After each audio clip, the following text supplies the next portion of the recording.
What's up guys? This video is going live right in the middle of my maternity leave, so I filmed this many months in advance. And just yesterday I posted to Instagram inviting you to ask any questions you might have. So in this video I'm going to try to address as many as I can, ranging from social media, grad school, and questions about mommyhood and private practice. So let's dive into it. Welcome to Private Practice Skills. I'm Dr. Marie Fang, psychologist in private practice. I post videos offering tools I learned the hard way about starting and growing private practice so that you don't have to. And today we're gonna do a Q&A like I said. So let's get into some of your questions. I really hope I pronounce your names properly, and if I mess up, I'm so sorry. Devin Ariel asks, how do you manage being vulnerable on social media with the potential of a client seeing? I've really come a long way on this question since I started. I'll admit, in 2012 when I started in private practice, I was of the belief that therapists shouldn't have any sort of public social media presence. So you can have your private social media profiles that your clients can't see at all. Since then, things have changed for me. I mean, I came in time to believe that you could have a public therapist profile for your business, but that you wouldn't disclose anything personal there. And now, as you've seen on PrivatePracticeSkills, most likely, I do share personal things on there, and it is very possible for clients to see what I post there. So there's a couple of distinguishing factors that I think differentiate between what's healthy and not so healthy. I think it's unhealthy if you're hopping onto your public social media page to simply vent or to ask for some type of support. That sounds really personal and vulnerable and probably isn't healthy for your clients to have access to. However, if you're sharing something, even if it's really personal, but it's for the sake of either connecting with your ideal client or helping them solve a problem, or it's somehow on brand, then it could be appropriate. It is sort of a fine line between the two, but that's something that I utilize as a barometer. Another thing to keep in mind is what type of clients that you work with. So for me, clients that I work with tend to be highly boundaried, so they're not going to bring up what's going on my social media page. But if you work with clients who maybe don't have such great boundaries, it could be worth considering not posting quite so much that's so personal on your social media page. Okay, next we got a couple of questions about grad school, which I don't talk about too much on here, so I really appreciate these questions. First is from It's Brittany, and she says, what are the differences in having a master's degree in counseling versus a doctoral degree?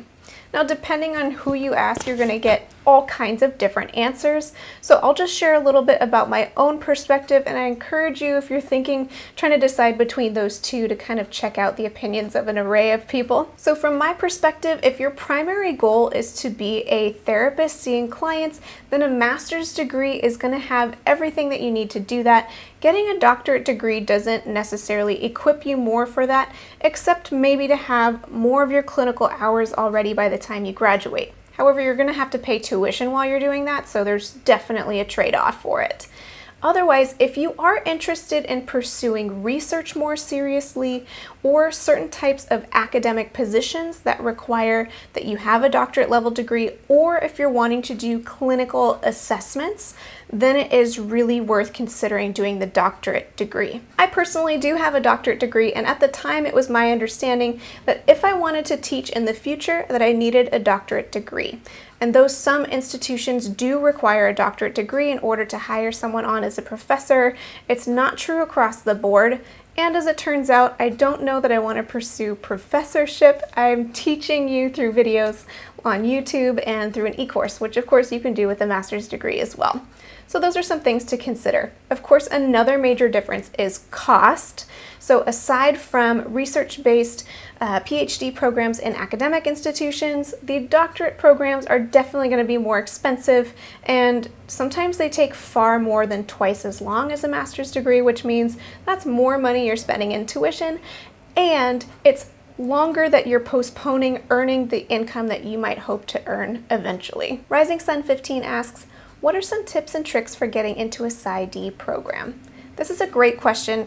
I have a PsyD, and I learned quite a bit along the way through a trial and error process about how to get in. It's not a one-size-fits-all format. In fact, different PsyD programs are looking for different things in their applicants. So what I would suggest is actually, before you're getting ready to apply, take a look at different programs and see what it is that they're looking for. If you're able to contact current students or alumni, all the better to hear more about what helped them get into their program. I mean, some programs are looking for things like research experience, some are looking for clinical experience, and some are more concerned about your integrity and your heart as a person. Are you going to be able to learn the skills necessary to be a therapist? So look into that and get to know each program before you apply, and you might even be able to save some time and money by not applying to programs that aren't really the right fit for you, or that you don't quite fit them, if that makes sense. I mean, from my experience alone, I thought that I needed to have tons of research experience in order to get into any doctorate program, so that's what I pursued in my undergrad, and some doctorate programs really appreciated that, and some really just didn't give me the time of day, and they wanted instead to know who I was as a person, that I was a person of integrity. I don't have that much time because I'm like in between clients. Let's go, Marie. Okay, now we have some fun questions about mommy-related things. Marge3 asks, how did you handle having to pee during sessions? I hate even sneezing during session. I'm exactly the same way. I hate sneezing during session, let alone needing to pee during session, which is a very real problem that didn't really come up for me until being pregnant. Once I got pregnant, in my first trimester I needed to pee a lot, and now in my third trimester I need to pee a lot, and those are two different experiences as well, because in the third trimester people are so gracious and I just excuse myself if I need to, which happens not infrequently right now. I'm 32 weeks pregnant at the time that I'm filming this video. Sometimes I do need to interrupt my client in the middle of the session and say, I'm so sorry, I need to excuse myself. I make some joke about how I'm only human, and I excuse myself to the restroom. When I come back, I just say, thank you for allowing me to take a break, and everyone is so understanding because I'm pregnant. In the first trimester, nobody knew I was pregnant, and so that was a little trickier. I did try much harder to avoid it if possible, and I held it. And in retrospect, I could have just said, I'm so sorry, I need to use the restroom, and still taken that same break.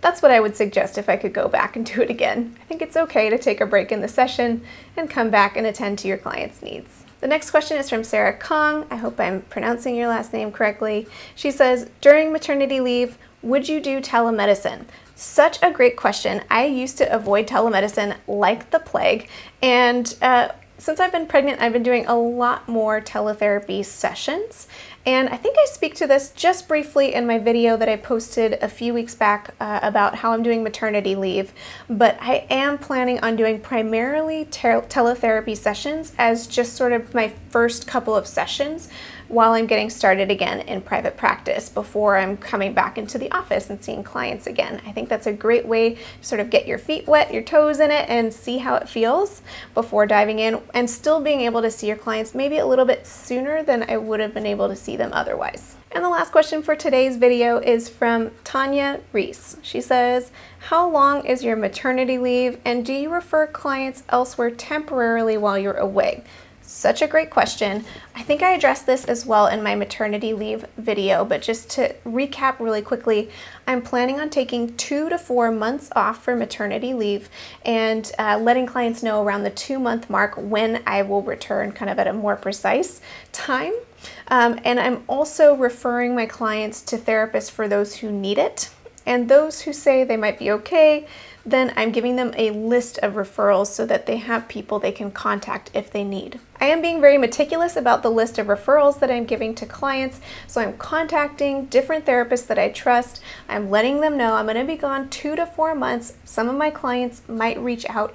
Do you have availability? Are you comfortable with me offering your name? Because a lot of people might say that they're actually not available.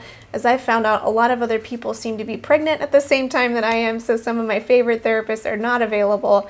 and I'm making sure that the names I offer are people who have said, yes, I could take on a couple of your clients and that would definitely be fine in my caseload. I had fun answering some of your questions in this video, and if you asked a question that I didn't answer, it might actually be that I'm going to make an entire video just based around your question. So stay tuned, you might see that pop up in the next few weeks. Well, I hope you enjoyed this video, and until next time, from one therapist to another, I wish you well. Today's video is brought to you by TherapyNotes.com. TherapyNotes helps with scheduling, notes, and billing so that you can spend more time with your clients and less time on back office paperwork. Click the link in the description of this video to get 2 months to try it for free with no commitment.